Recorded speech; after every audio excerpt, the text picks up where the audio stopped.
For over 3 centuries, the Barbary Pirates terrorized the Mediterranean, raiding merchant ships, stealing cargo, and selling the captured crews into slavery. And despite the obvious cost to the great naval powers of Europe, most of them did surprisingly little to stop it. It wasn't until the early 1800s that the problem was dealt with, not by France or Spain or Britain, but by the United States, which was still a relatively young nation at the time. And that raises the question, why was it the Americans who finally dealt with the Barbary Pirates, and not one of the older, more powerful empires? By the late 18th century, the Barbary Pirates were operating from several North African states, with Algiers being the most infamous of them all. And over the centuries, European powers had realized that confronting the pirates directly was costly and difficult. So instead of waging constant war, they developed a workaround. They paid the pirates off. It wasn't cheap, but it was cheaper than maintaining a permanent naval campaign. And for Britain, bribing the pirates became a key part of its Mediterranean strategy. In fact, they paid them so generously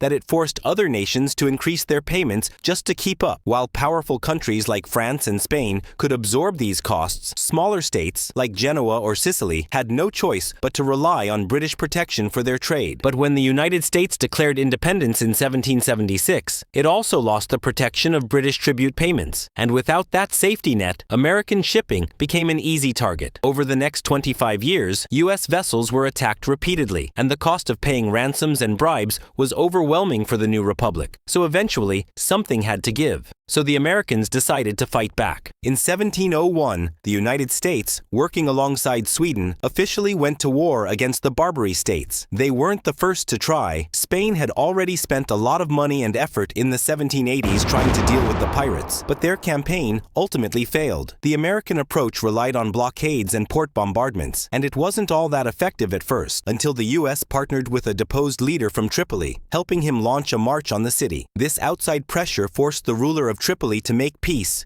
rather than risk being overthrown in a civil war. The peace treaty that followed wasn't exactly a clear victory for the U.S. They still had to pay Tripoli a large sum of money in exchange for the release of American prisoners and a guarantee of safe passage for future shipping. But that guarantee didn't last long. When the War of 1812 began, the British encouraged the Barbary states to ramp up attacks on American vessels again. Once the war was over, the U.S. decided to deal with the pirate threat once and for all. This time, they sent a much larger and more heavily armed fleet. American ships actively hunted down pirate vessels from Algiers and issued an ultimatum to the rulers there: stop attacking U.S. shipping, or we'll destroy your entire fleet. This time, the threat worked. The Barbary rulers agreed, and the American fleet returned home. The Barbary states still existed after this, of course, but the fact that a smaller power like the United States had managed to defeat them sent a clear message to the rest of the world. With the European powers no longer at war with each other, they realized they didn't have to tolerate the piracy anymore either. The British were the first to act, launching multiple bombardments of Algiers as punishment. But it wasn't until the 1830s, when France finally invaded and annexed Algiers, that Barbary piracy was brought to a permanent end. I hope you enjoyed this episode.